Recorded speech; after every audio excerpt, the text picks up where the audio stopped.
भगवान शिव का पार्वती तथा पार्श्वों के साथ मंत्राचल कर जाकर रहना। शंभु निशुंभ के वध के लिए ब्रह्मा जी की प्रार्थना से शिव का पार्वती को काली कहकर कुपित करना और काली का गौरी होने के लिए तपस्या के लिए निमित्त जाने की आज्ञा मांगना। वायु देवता कहते हैं, इस प्रकार महादेव जी से ही सनातन पराशक्ति को पाकर प्रजापति ब्रह्मा में थोड़ी सृष्टि करने की इच्छा लेकर स्वयं भी आधे शरीर से अद्रुत नारी और आधे शरीर से पुरुष हो गए। आधे शरीर से जो नारी उत्पन्न हुई थी वह उनसे शतरूपा ही प्रकट हुई थी। ब्रह्मा जी ने अपने आधे पुरुष शरीर से विराट को उत्पन्न किया। वह विराट पुरुष ही स्वभावभू मनु कहलाते हैं। देवी शतरूपा ने अत्यंत दुष्कर तपस्या करके उदयुक्त यश वाले मनु को ही पति रूप में प्राप्त किया। इसके पश्चात मनु के वश तथा दक्ष यज्ञ विध्वंस आदि के प्रसंग सुनाकर वायु देवता ने यह बताया कि भगवान शंकर ने दक्ष तथा देवताओं के अपराध क्षमा कर दिए।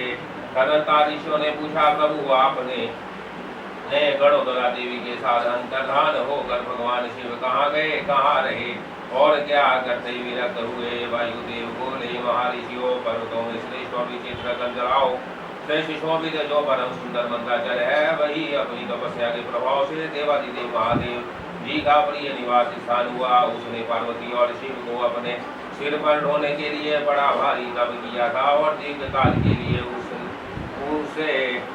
उसे उनके चरण बिंदुओं के स्पर्श का सुख प्राप्त हुआ। उस पर्वत के सौंदर्य का विस्तार पूर्वक वर्णन सहस्त्रों मुखों द्वारा 100 करोड़ वर्षों में भी नहीं किया जा सकता।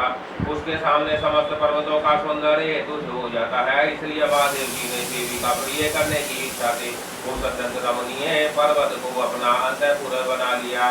इस सर्वश्रेष्ठ पर्वत का स्मरण करके आश्रम के समीप स्थित हुए अंबिका सहित भगवान के लोचनवासी अंतर्धान होकर चले गए। मंत्राचल के उद्यान में पहुंचकर देवी सहित महेश्वर वहां की रमणीय तथा दिव्य अंतपुर की भूमियों में रमण करने लगे। जब इस तरह कुछ समय बीत गया और ब्रह्मा जी की मैथुनी सृष्टि के द्वारा जब प्रजाएं बढ़ गई, तब शंभु शुभ और निशुभ नामक दो दैत्य उत्पन्न हुए। वह परस्पर भाई थे। उनके तपोबल से प्रभावित होकर वेष्टि ब्रह्मा ने उन दोनों भाइयों को यह वर दिया था कि इस जगत के किसी भी पुरुष से तुम मारे नहीं जा सकोगे। उन दोनों ने ब्रह्मा जी से यह प्रार्थना की थी कि पार्वती देवी के अंश से उत्पन्न जो आयो लीजा कन्या उत्पन्न हो, जिसे पुरुष का स्पर्श तथा नहीं प्राप्त हुई हो तथा जो के पराक्रम से संपन्न हो, उसके प्रति काम भाव से पीड़ित होने पर हम युद्ध में उसी के हाथों मारे जाए। उनकी इस प्रार्थना पर ब्रह्मा जी ने तथास्तु कहकर स्वीकृति दे दी। तभी से युद्ध में इंद्र आदि देवताओं को जीत कर उन दोनों ने जगत को अनीति पूर्वक वेदों के स्वाध्याय और वटकार आदि से रहित कर दिया। तब ब्रह्मा ने उन दोनों के वध के लिए देवेश्वर शिव से प्रार्थना की, प्रभु आप एकांत में देवी की निंदा करके भी जैसे तैसे उन्हें क्रोध दिलाए और उनके रूप रंग की निंदा से उत्पन्न हुई काम भावना से रहित कुमारी स्वरूपा शक्ति को निश्चय शुंभ और शुंभ केवल के लिए देवताओं को अर्पित कीजिए। ब्रह्मा जी के इस प्रकार प्रार्थना करने पर भगवान की लोहित क्रोध एकांत में पार्वती की निंदा सी करते हुए मुस्कुरा कर बोले, तुम तो काली हो। तब सुंदर वर्ण वाली देवी पार्वती अपने श्याम वर्ण के कारण अपेक्ष सुनकर कुपित उठी और पतिदेव से मुस्कुरा कर समाधान रहित वाणी द्वारा बोली। देवी ने कहा, प्रभु यदि मेरे इस काले रंग पर आपका प्रेम नहीं है तो इतने दीर्घ काल से अपनी शिक्षा का आप दमन क्यों करते रहे। कोई स्त्री कितनी ही सर्वांग सुंदरी क्यों ना हो, यदि पति का उस पर अनुराग नहीं हुआ तो अन्य समस्त गुणों के साथ ही उसका जन्म लेना व्यर्थ हो जाता है। स्त्रियों की यह सृष्टि की पति के भोग का प्रधान अंग है। यदि वह उससे वंचित हो गई तो उसका और कहाँ उपभोग हो सकता है। इसलिए आपने एकांत में जिसकी निंदा की है उस वर्ण को त्याग कर अब वह दूसरा वर्ण ग्रहण करूंगी अथवा स्वयं ही मिट जाऊंगी। ऐसा कहकर देवी पार्वती सैया से उठकर खड़ी हो गई और तपस्या के लिए दृढ़ निश्चय करके कर कंठ से जाने की आज्ञा मांगने लगी।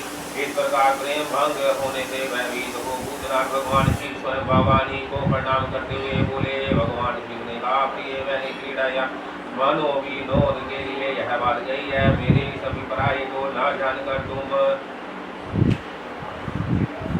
कुपित हो गई।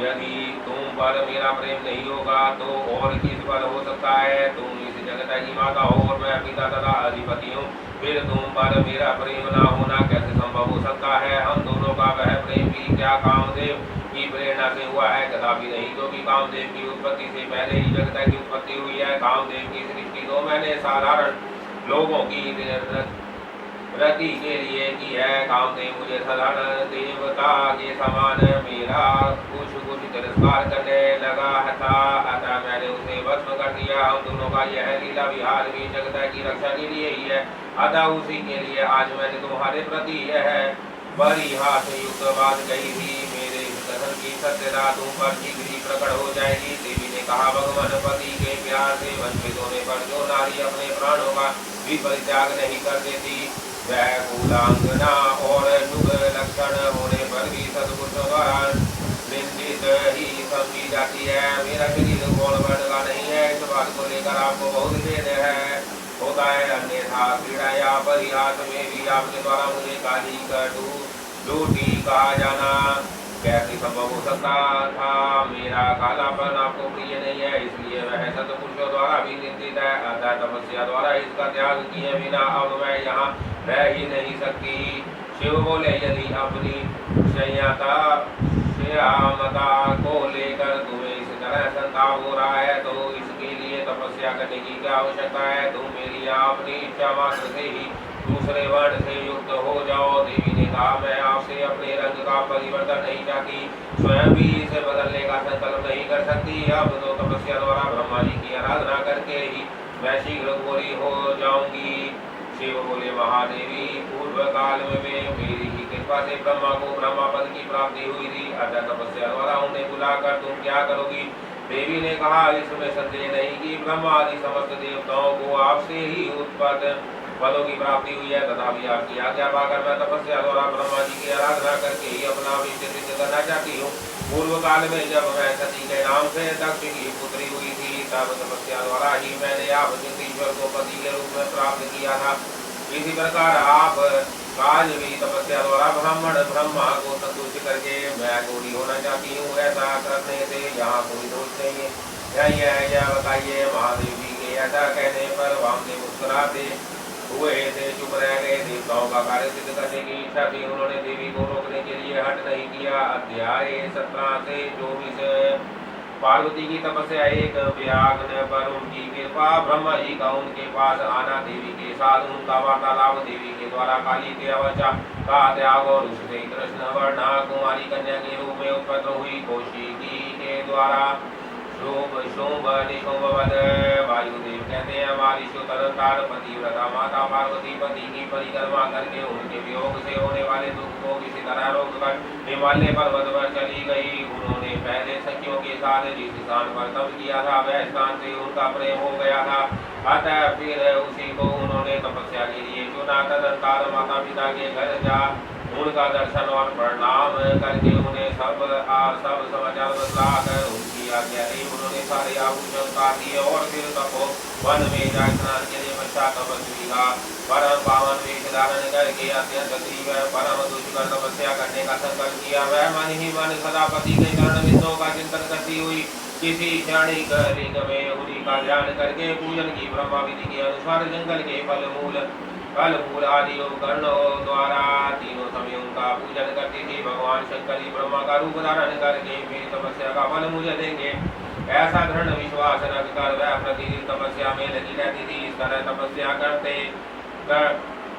करते जब बहुत समय बीत गया, तब एक दिन उसके पास कोई बहुत बड़ा व्याघ्र देखा गया। वह दुष्ट भाव से वहां आया था। पार्वती के निकट आते ही उस दुरात्मा का शरीर जड़वत हो गया। वह उनके समीप चित्र लिखित सा दिखाई देने लगा। दुष्ट भाव से पास आए हुए उस व्याघ्र को देखकर भी देवी पार्वती साधारण नारी की बाकी स्वभाव से विचलित नहीं हुई। उस व्याघ्र के सारे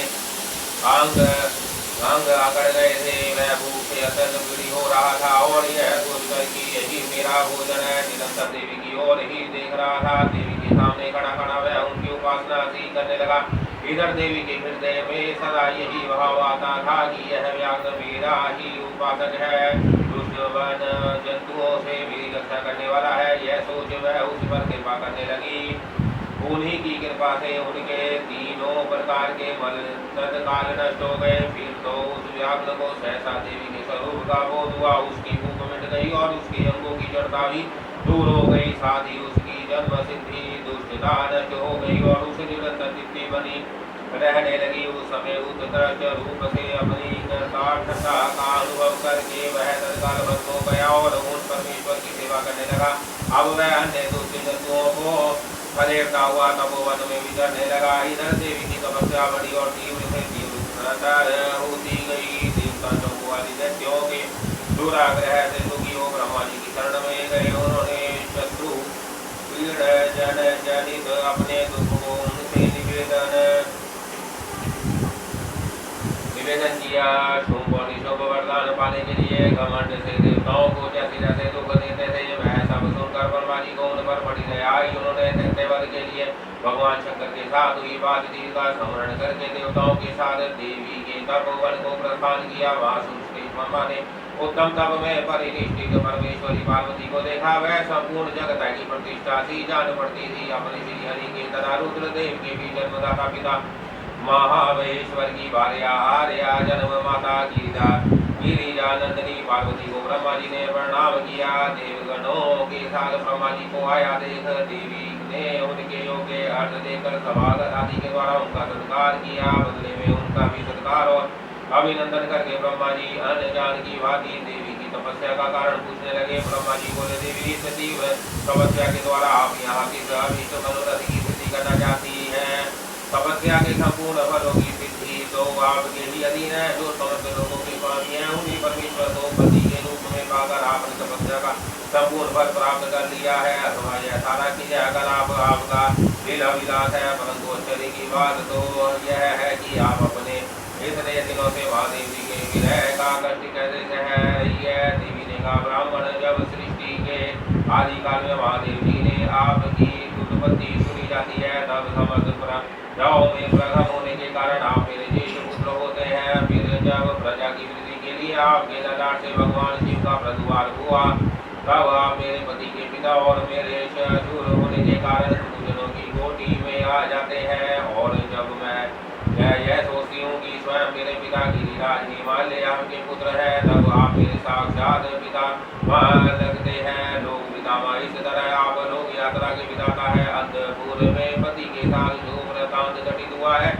उसे मैं आपके सामने कैसे कह सकूंगी? अतः यहाँ बहुत कहने से क्या लाभ? मेरे शरीर में जो यह कालापन है, इसे सात्विक विधि से त्याग कर मैं गौर वर्ण होना चाहती हूँ। ब्रह्मा जी बोले, देवी इतने ही प्रयोजन के लिए आपने ऐसा कठोर तप क्यों किया?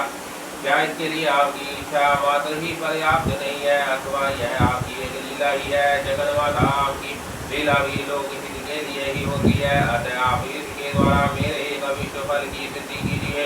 शुंभ और शुंभ नामक दो दैत्य है, इसको मैंने वर दे रखा है, इसलिए उनका घमंड बहुत बढ़ गया और वह देवताओं को सता रहे हैं।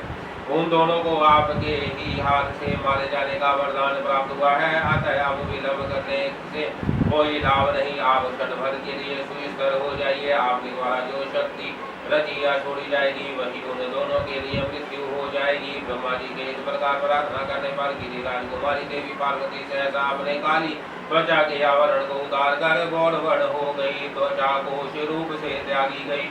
जो उनकी शक्ति थी, उनका नाम कैशिकी हुआ। वह काले मेघ के समान कांति काली कृष्ण वर्ण कन्या हो गई। देवी की वह का मायामयी शक्ति ही योग निद्रा और वैष्णवी कहलाती है। उनके 8 बड़ी बड़ी भुजाएं थी। उसने उन हाथों में शंख चक्र और त्रिशूल आदि आयुध धारण कर रखे थे। उस देवी के 3 रूप है, सौम्य, घोर और मिश्र। वह 3 नेत्रों से युक्त थी। उसने मस्तक पर अर्धचंद्र का मुकुट धारण कर रखा था। पुत्र पुरुष का स्पर्श तथा रति का योग नहीं प्राप्त था और वह अत्यंत सुंदरी थी। देवी ने अपनी संतान शक्ति को ब्रह्मा जी के हाथ में दे दिया। वही कहते परवर शुभ और निशुभ का वध करने वाली हुई। उस समय प्रसन्न हुए ब्रह्मा जी ने उस पराशक्ति को सवारी के लिए एक प्रबल सिंह प्रदान किया जो उनके साथ ही आया था। उस देवी के रहने के लिए ब्रह्मा जी ने विद्यागिरी पर वास स्थान दिया और वहाँ नाना प्रकार के उपचारों से उनका पूजन किया। विश्वकर्मा ब्रह्मा जी के द्वारा सम्मानित हुए वह शक्ति अपनी माता गौरी को और ब्रह्मा जी को क्रम से प्रणाम करके अपनी ही अंगों से उत्पन्न और अपनी ही समान शक्तिशालिनी बहुसंख्यक शक्तियों को साथ ले दैत्यराज शुंभ को मारने के लिए उलट होकर विंध्या पर्वत को चली गई। उसने सम्रागण में उन दोनों दैत्य राज्यों को मार गिराया। उस युग का नेत्र वर्णन हो चुका है, इसलिए उसकी विस्तृत कथा यहाँ नहीं कही गई है। दूसरे स्थलों से उसकी ऊहा कर लेनी चाहिए। अब मैं प्रस्तुत प्रसंग वर्णन करता हूँ। अध्याय 25। गौरी देवी का व्याघ्र को अपने साथ ले जाने के लिए ब्रह्मा जी से आज्ञा मांगना, ब्रह्मा जी का उसे दुष्कर भी बताकर रोकना, देवी का शरणागत को त्यागने से इनकार करना, ब्रह्मा जी का देवी की महत्ता बताकर अनुमति देना और देवी का माता पिता से मिलकर मंत्राचल को जाना। वायु देवता कहते हैं कौशिकी को उत्पन्न करके उसे ब्रह्मा जी के हाथ में देने के पश्चात गौरी देवी ने प्रति उपकार के लिए पितामह से कहा। देवी बोली, क्या आपने मेरे आश्रम में रहने वाले इस व्याघ्र को देखा है? इतने दुष्ट जंतुओं से मेरी तपोवन की रक्षा की है। यह मुझ में अपना मन लगाकर अन्याय भाव से मेरा भजन करता रहा है, अतः इसकी रक्षा किए सिवा दूसरा कोई मेरा प्रिय कार्य नहीं है। यह मेरे अंतपुर में विचरने वाला होगा। भगवान शंकर इसे प्रसन्नतापूर्वक गणेश का वध प्राप्त करेंगे। मैं उसे आगे करके सखियों के साथ यहाँ से जाना चाहती हूँ। इसके लिए आप मुझे आज्ञा दें, क्योंकि आप प्रजापति हैं।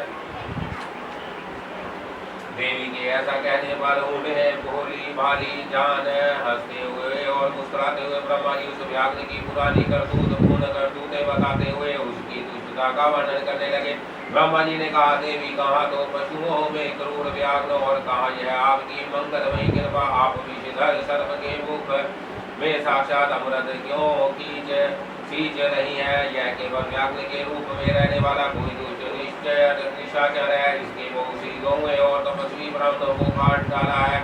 यह उन सब कुछ अनुसार ताप देता हुआ मनमाना रूप धारण करके विचरता है, अतः इसे अपने पाप कर्म का फल अवश्य भोगना चाहिए। ऐसे दुष्टों पर आपको कृपा करने की क्या आवश्यकता है? इस स्वभाव से ही दूषित चित्त वाले दुष्ट जीव से देवी को क्या काम है? देवी बोली, आपने जो कुछ कहा है वह सब ठीक है, यह ऐसा ही सही, तथापि मेरी शरण में आ गया है, अतः मुझे इसका त्याग नहीं करना चाहिए। ब्रह्मा जी ने कहा, देवी इसकी आपके प्रति भक्ति है, इस बात को जाने बिना ही मैंने आपके समक्ष इसके पूर्व चरित्र का वर्णन किया है। यदि इसके भीतर भक्ति है तो पहले के पापों से इसका क्या बिगड़ने वाला है, क्योंकि आपने भक्त का कभी नाश नहीं होता। जो आपकी आज्ञा का पालन नहीं करता वह पुण्य कर्म होकर भी क्या करेगा? देवी आप ही अजन्मा बुद्धिमती पुरातन शक्ति और परमेश्वरी है।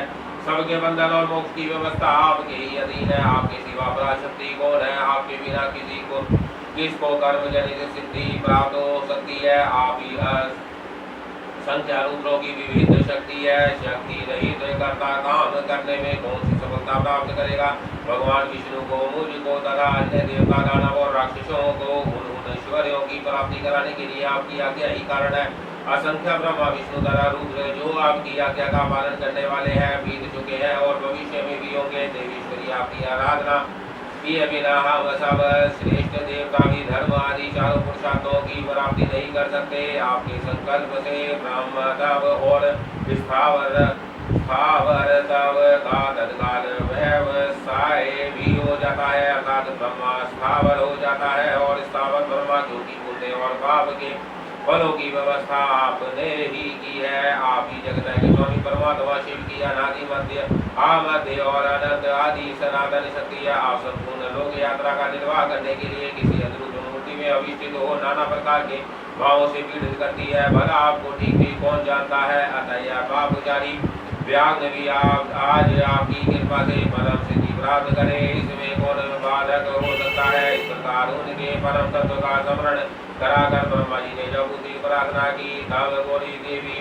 तपस्या से निवृत्त हुई। तदंतर देवी की आज्ञा लेकर ब्रह्मा जी अंतर्धान हो गए। फिर देवी ने अपने वियोग को ना सह सकने वाली माता पिता वैन और हिमवान का दर्शन करके उन्हें प्रणाम किया तथा उन्हें नाना प्रकार से आशीर्वाद दिया। इसके बाद देवी ने तपस्या के प्रेमी तपोवन के वृक्षों को देखा। वह उनके सामने फूलों की वर्षा कर रहे थे। ऐसा जान पड़ता था मानो उनसे होने वाले वियोग के शोक से पीड़ित हो वह आंसू बरसा रहे हो।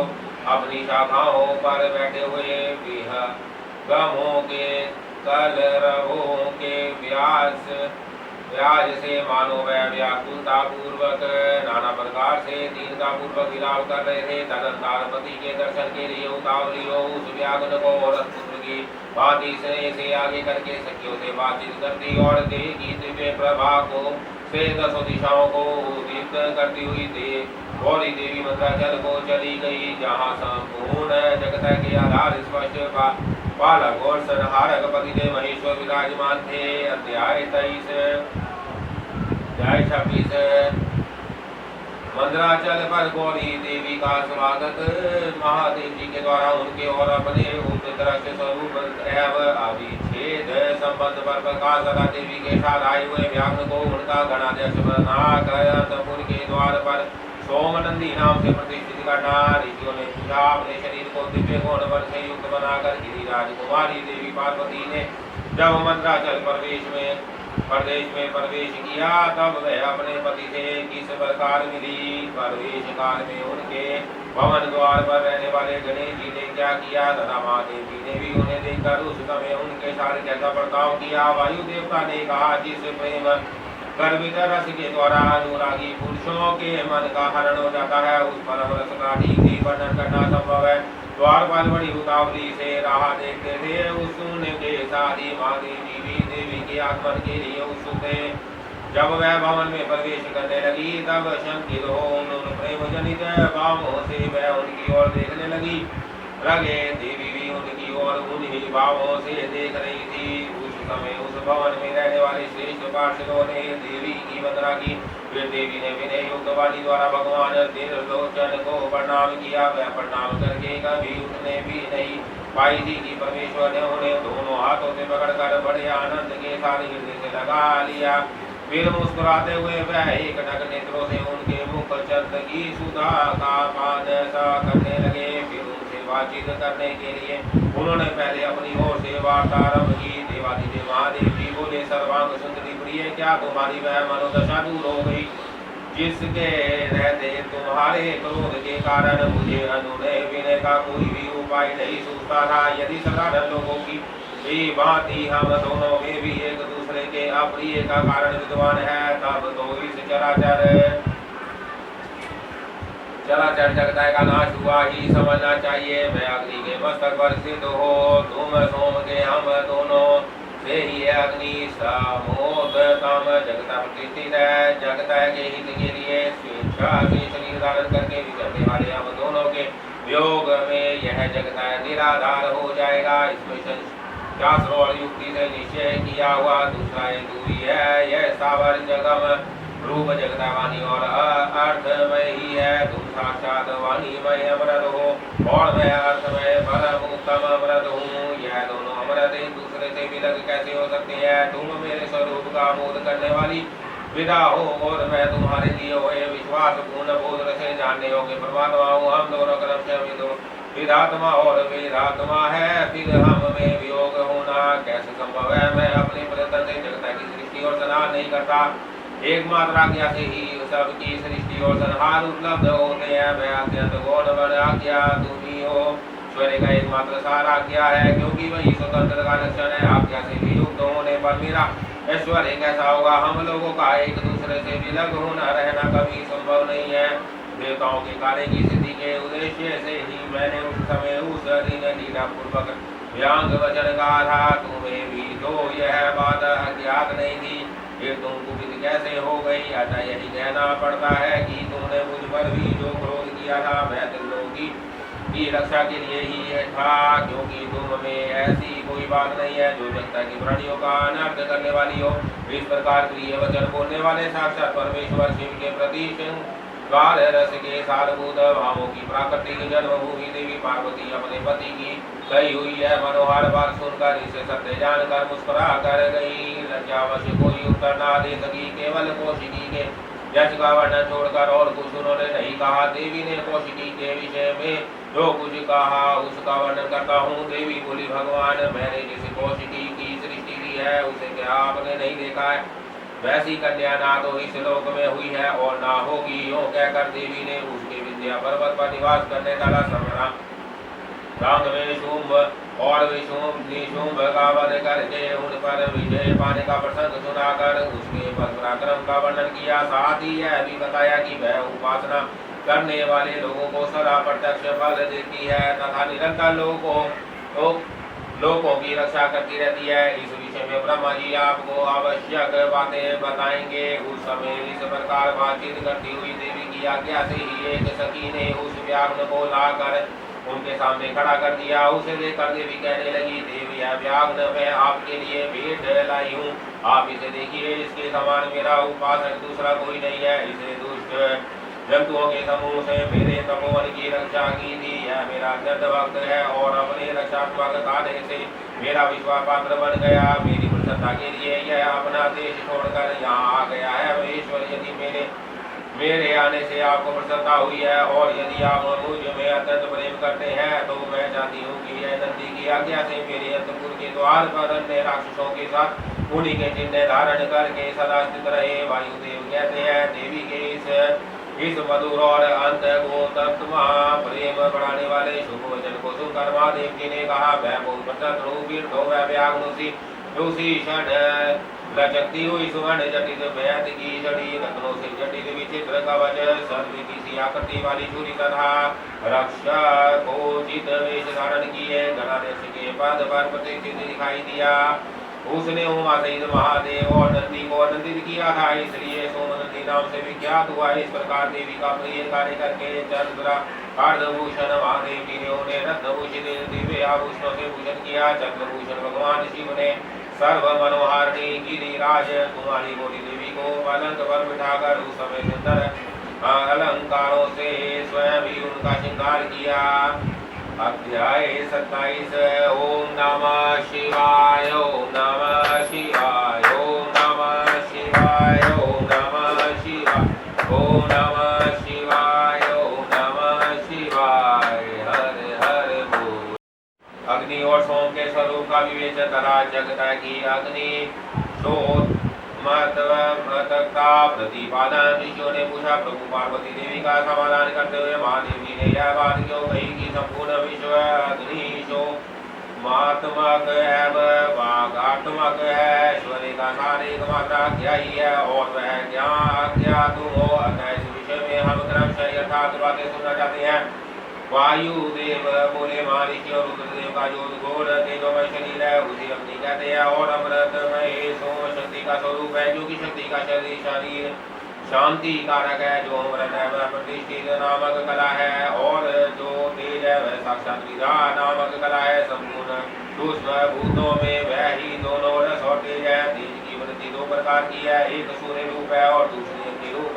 इसी तरह रस वृद्धि भी दो प्रकार की है, एक सोम रूपनी और दूसरी जल रूपनी। तेज विद्युत आदि के रूप में उपलब्ध होता है तथा रस मधुर आदि के रूप में। तेज और रस के भेदों ने ही इस चराचर जगत को धारण कर रखा है। अग्नि ने अमृत की उत्पत्ति होती है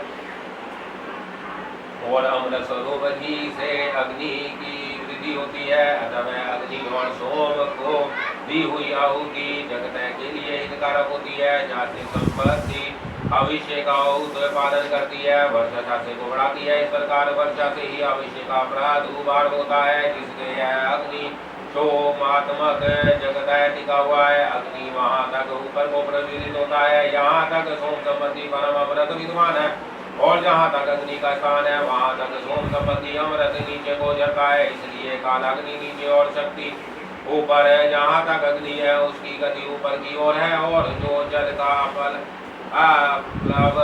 है उसकी गति नीचे की ओर है। आधार शक्ति ने ही इस ऊर्ध्वगामी कालाग्नि को धारण कर रखा है तथा निम्नगामी सोम शिव शिव शक्ति के आधार पर प्रतिष्ठित है। शिव ऊपर है और शिव शक्ति नीचे और शक्ति ऊपर है और शिव नीचे। इस प्रकार शिव और शक्ति ने यहाँ सब कुछ व्यापन कर रखा है। बारंबार अग्नि द्वारा जलाया हुआ जगता भस्म हो जाता है। यह अग्नि का वीर्य है। भस्म को ही अग्नि का वीर्य कहते हैं। जो इस प्रकार भस्म के श्रेष्ठ स्वरूप को जानकर अग्नि इत्यादि मंत्रों द्वारा भस्म से स्नान करता है, वह बंधा हुआ जीव पास से मुक्त हो जाता है। अग्नि के वीर्य रूप भस्म को स्वाम ने आयोग युक्ति के द्वारा अपलावित किया, इसलिए वह प्रकृति के अधिकार में चला गया। यदि योग युक्ति से शक्त अमृत वर्षा के द्वारा उस भस्म को साफ और अपलवन हो तो वह प्रकृति के अधिकारों को निवृत्त कर देता है। अतः इस तरह का अमृत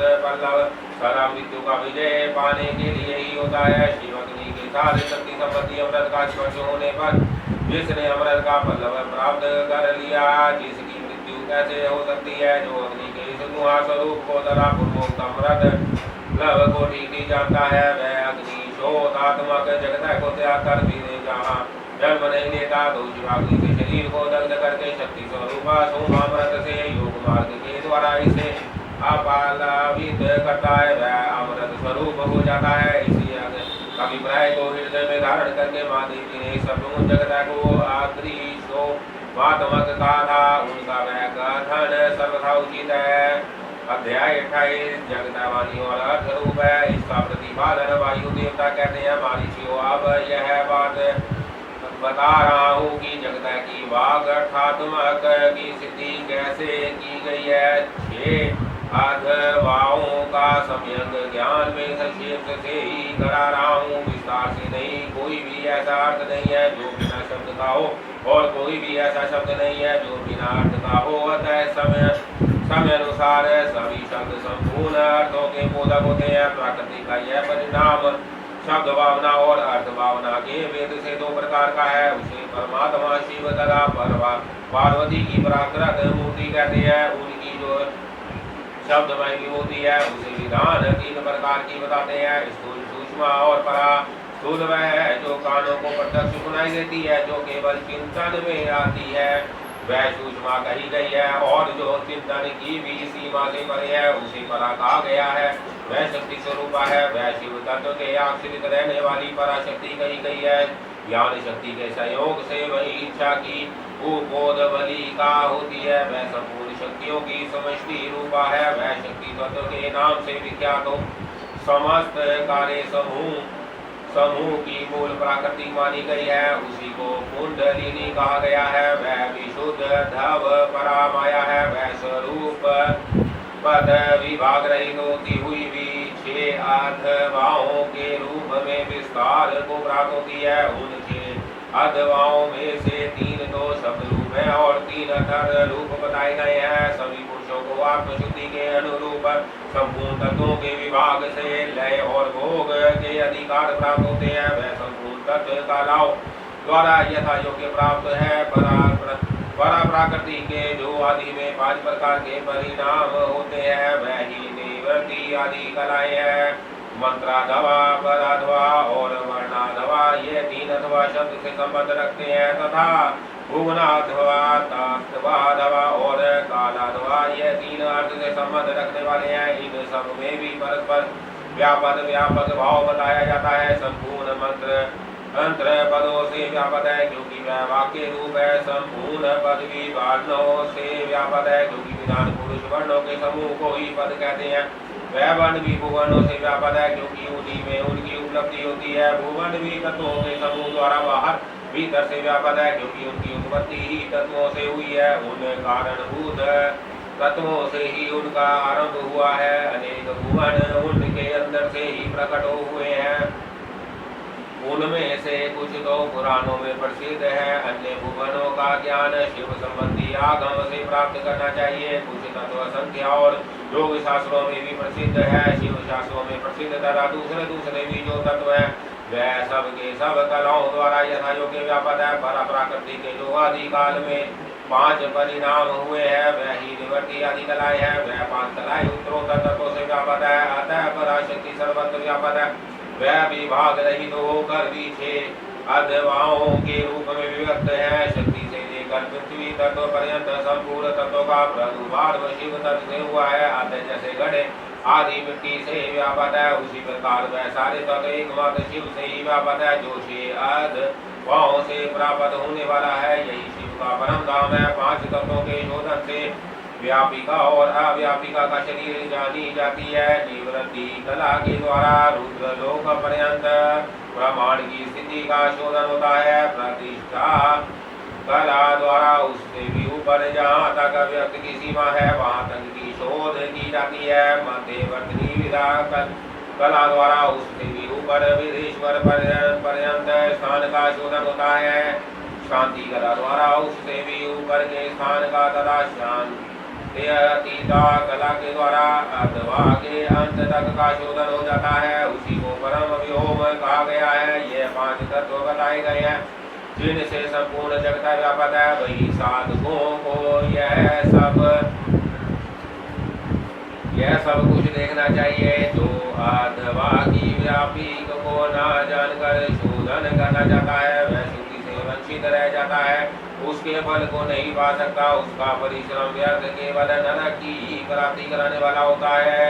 शक्तिपात का सहयोग हुए बिना तत्वों का ठीक ज्ञान नहीं हो सकता। उनकी व्यापी वृद्धि का ज्ञान भी असंभव है। शक्ति की जो चित्त स्वरूप परमेश्वरी पराशक्ति है वही आज्ञा है। उस कारण रूप आज्ञा के सहयोग से ही शिव संपूर्ण शिव के अधिष्ठाता होते हैं। विचार दृष्टि से देखा जाए तो आत्मा में कभी विकार नहीं होता। यह विकार की प्रतीति माया मात्र है, ना तो बंधन है और ना उस बंधन से छुटकारा दिलाने वाली कोई मुक्ति है। शिव की जो व्यभिचारिणी पराशक्ति है वही संपूर्ण ऐश्वर्य की पराकाष्ठा है। वह उन्हीं के समान धर्म वाली है और विशेष उनके उन विलक्षण भावों से युक्त है। उसी शक्ति के साथ शिव ग्रस्त बने हुए हैं और वह भी सदा उन शिव के ही साथ उनकी गृहिणी बनकर रहती है। जो प्राकृतिक जन्य जगत है रूप कार्य है वही उन शिव दंपति की संतान है। शिव कर्ता और शक्ति कारण यही उन दोनों का भेद है। वास्तव में एकमात्र साक्षात शिव ही दो रूपों में विस्तृत है। कुछ लोगों का कहना है कि स्त्री और पुरुष रूप में ही उनका भेद है। अन्य लोग कहते हैं कि पराशक्ति शिव में छोड़ दे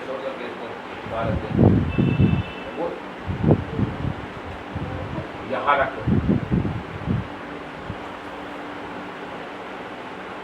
शिव के साथ उन गृहिणी बनकर रहती है। जो प्राकृतिक जगत है जन्य जगत है रूप कार्य है वही उन शिव दंपति की संपत्ति है। शिव करता है और शक्ति कारण है, यही उन दोनों का भेद है। वास्तव में एकमात्र साक्षात शिव ही दो रूपों में स्थित है। कुछ लोगों का कहना है कि स्त्री और पुरुष रूप में ही उनका भेद है। अन्य लोग कहते हैं कि पराशक्ति शिव में नित्य समवेत है।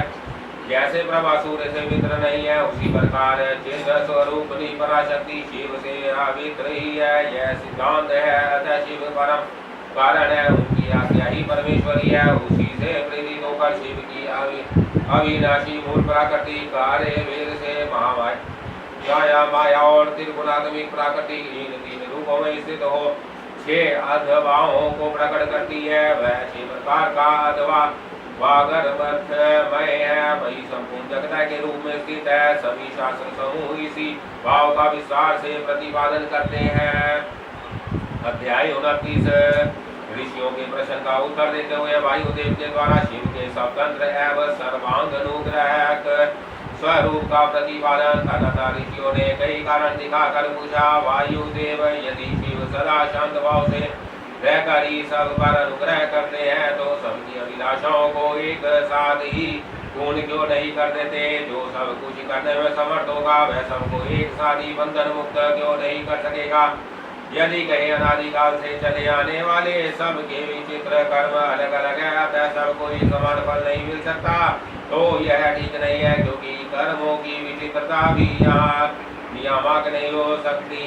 कारण कि वह कर्म भी ईश्वर के कराने से ही होते हैं। इस विषय में बहुत कहने से क्या लाभ। उपयुक्त रूप से विविध युक्तियों द्वारा फैलाई गई नास्तिकता जिस प्रकार से शीघ्र ही निवृत्त हो जाए जैसा उपदेश दीदी है। वायु देवता ने कहा, ब्राह्मणों आप लोगों की युक्तियों से प्रेरित होकर जो संशय उपस्थित किया है वह उचित ही है, क्योंकि किसी बात को जानने की इच्छा अथवा तत्व ज्ञान के लिए उठाया गया प्रश्न साधु बुद्धि वाले पुरुषों में नास्तिकता का उत्पादन नहीं कर सकता। मैं इस विषय में ऐसा पढ़ना प्रस्तुत करूंगा जो सत्पुरुषों के मोह को दूर करने वाला है। सत्पुरुषों का जो अन्यथा भाव है उसमें प्रभु शिव की कृपा का भाव ही कारण है। परिपूर्ण परमात्मा शिव के परम अनुग्रह के बिना भी कर्तव्य नहीं है, ऐसा निश्चय किया गया है। परानुग्रह कर्म में स्वभाव ही पर्याप्त है, अन्यथा निस्वभाव पुरुष किसी पर भी अनुग्रह नहीं कर सकता। पशु और पाश रूप सारा जगत ही पर कहा गया है, वह अनुग्रह का पात्र है। पर को अनुग्रहित करने के लिए पति की आज्ञा का समन्वय में आवश्यक है। पति आज्ञा देने वाला है, वही सदा सब पर अनुग्रह करता है। उस अनुग्रह के लिए ही आज्ञा रूप अर्थ को स्वीकार करने पर शिव परातंत्र कैसे कहे जा सकते हैं। अनुग्राहक की अपेक्षा न रख कर कोई भी अनुग्रह सिद्ध नहीं हो सकता। अतः स्वतंत्र शब्द के अर्थ की अपेक्षा न रख कर ही अनुग्रह का लक्षण है। जो अनुग्रह है वह परतंत्र माना जाता है, क्योंकि पति के अनुग्रह के बिना उसे वो गुण मोक्ष की प्राप्ति नहीं होती। जो मूर्ति आत्मा है वह भी अनुग्रह के पात्र है, क्योंकि उनसे भी शिव की आज्ञा की निवृत्ति नहीं होती। वह भी शिव की आज्ञा से बाहर नहीं है। जहाँ कोई ऐसी वस्तु नहीं है जो शिव की आज्ञा के अधीन ना हो। सकल होने पर भी जिसके द्वारा हमें निष्कल शिव की प्राप्ति होती है, उस मूर्ति या लिंग के रूप में साक्षात शिव विराजमान नहीं है, वह शिव की मूर्ति। यह बात तो उपचार से कही जाती है। जो साक्षात निष्कल सदा परम कारण रूप है, वह किसी के द्वारा भी साकार अनुभव से उपस्थित नहीं होते। ऐसी बात नहीं है।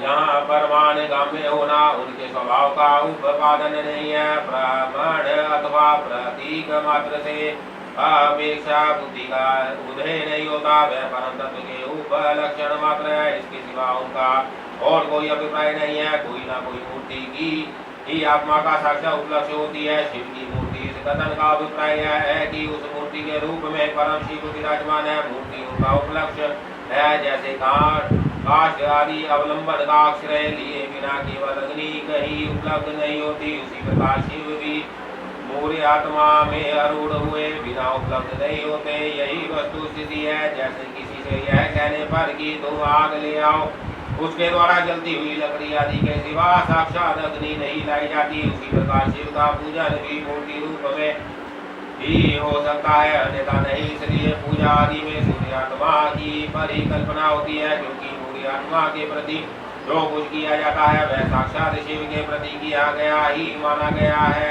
लिंग आदि में विशेषतः आचार विग्रह में जो पूजन कृत्य होता है वह भगवान शिव का ही पूजन है। उन्होंने मूर्तियों के रूप में शिव की भावना करके हम लोग शिव की ही उपासना करते हैं। जैसे परमेश्वर शिव मूर्ति आत्मा पर अनुग्रह करते हैं, उसी प्रकार मूर्ति आत्मा में स्थित शिव हम पशुओं पर अनुग्रह करते हैं। परमेश्वर शिव ने लोगों पर अनुग्रह करने के लिए ही सदाशिव आदि संपूर्ण मूर्ति आत्माओं को अधिष्ठित अपनी आज्ञा से रखकर अनुग्रहित किया है। भगवान शिव सब पर अनुग्रह ही करते हैं, किसी का निग्रह नहीं करते, क्योंकि निग्रह करने वाले लोगों में दो दोष होते हैं। वह शिव में असंभव है। ब्रह्मा आदि के प्रति जो निग्रह देखे गए हैं वह भी श्रीकंठ मूर्ति शिव के द्वारा लोकहित के लिए ही किए गए हैं। विधान की दृष्टि में निग्रह भी स्वरूप से दृष्टि नहीं है, इसलिए दंडनीय अपराधियों को राजाओं की ओर से मिले हुए दंड की प्रशंसा की जाती है। यदि साधु की रक्षा करनी है तो असाधु का निवारण करना ही होगा। पहले सामाजिक 3 उपायों से असाधु के निवारण का प्रयत्न किया जाता है। यदि यह प्रयत्न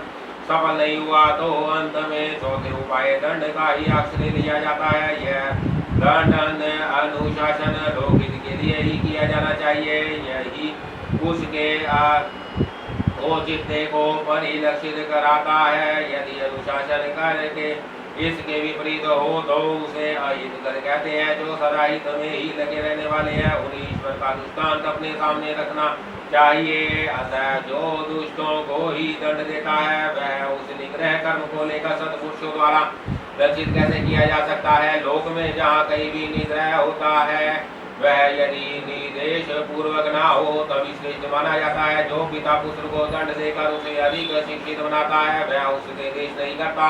शिव की आज्ञा का पालन ही हित है और जो हित है वही उनका अनुग्रह है। अतः सबको हित में नियुक्त करने वाले शिव सब पर अनुग्रह करने वाले कहे गए हैं। जो उपकार शब्द का अर्थ है उसे भी अनुग्रह ही कहा गया है क्योंकि उपकार भी हित रूप ही होता है। अतः सबका उपकार करने वाले शिव सर्वानुग्राहक है। शिव के द्वारा जड़ चेतन सभी सदा हित में ही नियुक्त होते हैं परंतु सबको जो एक साथ और एक समान हित की उपलब्धि नहीं होती इसमें उनका स्वभाव ही प्रतिबंधन है।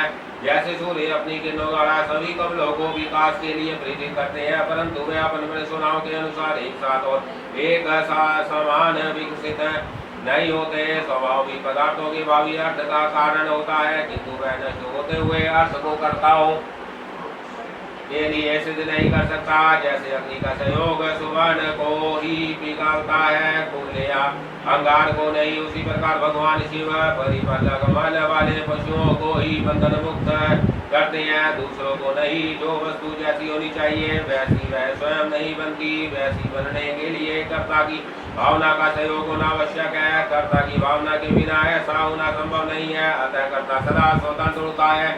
सब पर अनुग्रह करने वाले शिव जिस तरह स्वभाव से ही निर्मल है उसी तरह जीव संज्ञा धारण करने वाली आत्माएं स्वभावतः मलिन होती है। यदि ऐसी बात न होती तो वह जीव क्यों नियम पूर्वक संसार में भटकते और शिव क्यों संसार बंधन से परे रहते। विधान पुरुष कर्म और माया के बंधन को ही जीव का संसार कहते हैं। यह बंधन जीव को ही प्राप्त होता है शिव को नहीं। इसमें कारण है जीव का स्वाभाविक मल वह कारण भूत मल जीवों का अपना स्वभाव ही है अगंतु नहीं। यदि अगंतु होता तो किसी को भी किसी भी कारण से बंधक प्राप्त हो जाता। जो यह हेतु है वह एक है क्योंकि सब जीवों का स्वभाव एक सा है। यद्यपि सब में एक सा आत्मा भाव है तो भी मल के परिपाक और अपरिपाक के कारण कुछ जीव बंध है और कुछ बंधन से मुक्त है। बंध जीवों में भी कुछ लोग लय और भोगों के अधिकार के अनुसार उत्कृष्ट और विकृष्ट होकर ज्ञान और ऐश्वर्य आदि की विषमता को प्राप्त होते हैं। अर्थात कुछ लोग अधिक ज्ञान और ऐश्वर्य से युक्त होते हैं तथा कुछ लोग कम कोई मूर्ति आत्मा होते हैं और कोई साक्षात शिव के समीप विचरने वाले होते हैं।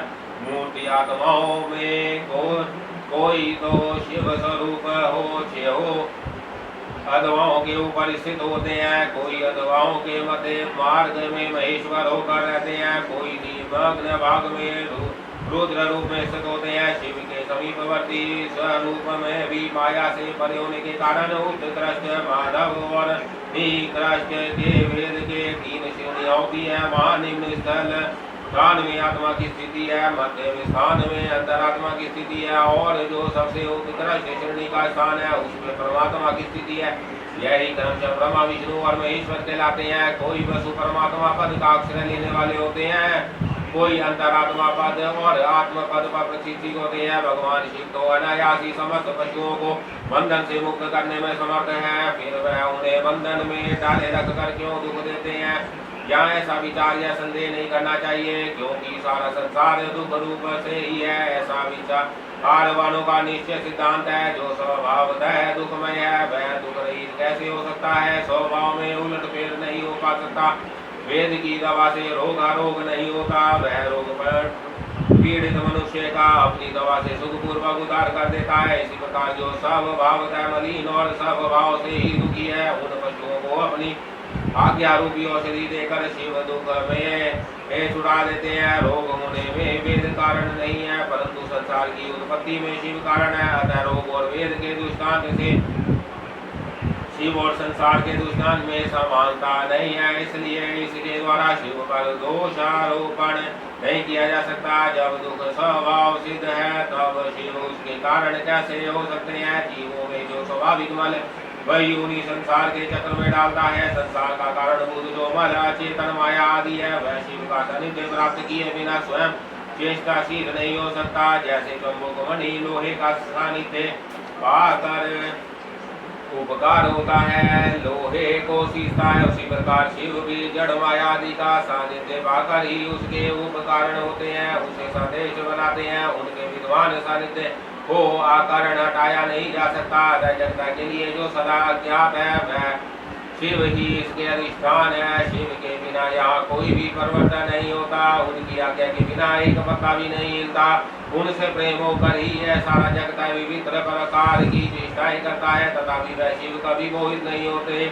उनकी आज्ञा रूपनी जो शक्ति है वही सबका नियंत्रण करती है, उसका सब और मुख है। उसी ने सदा इस संपूर्ण दृश्य प्रपंच का विस्तार किया है, तथापि उसके दोष से शिव दूषित नहीं होते। जो दुर्बुद्धि मानव हो वह इसके विपरीत मान्यता रखता है वह नष्ट हो जाता है। शिव की भक्त शक्ति के वैभव से ही संसार चलता है, तथापि इससे शिव दूषित नहीं होते।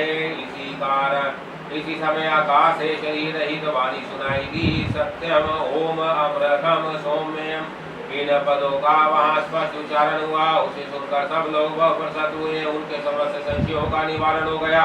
तथा उन मुनियों ने विस्मित हो प्रभु पवन देव को प्रणाम किया। इस प्रकार उन मुनियों को संदेह रहित करके भी वायुदेव ने यह नहीं माना कि इन्हें पूर्ण ज्ञान हो गया, इनका ज्ञान अभी प्रतिष्ठित नहीं हुआ है। ऐसा समझकर ही वह प्रकार बोले। वायु देवता ने कहा, मुनियों, परोक्ष और अपरोक्ष के भेद से ज्ञान दो प्रकार का माना गया है। परोक्ष ज्ञान को स्थिर कहा जाता है और अपरोक्ष ज्ञान को सुस्थिर। युक्तिपूर्ण उपदेश से जो ज्ञान होता है उसे विधान पुरुष परोक्ष कहते हैं। वही श्रेष्ठ अनुष्ठान से अपरोक्ष हो जाएगा। अपरोक्ष ज्ञान के बिना मोक्ष नहीं होता। ऐसे निश्चय करके तुम लोग आलस्य रहित हो श्रेष्ठ अनुष्ठान की सिद्धि के लिए प्रयत्न करो। अध्याय 32। ओम नमः शिवाय ओम नमः शिवाय ओम नमः शिवाय ओम नमः शिवाय।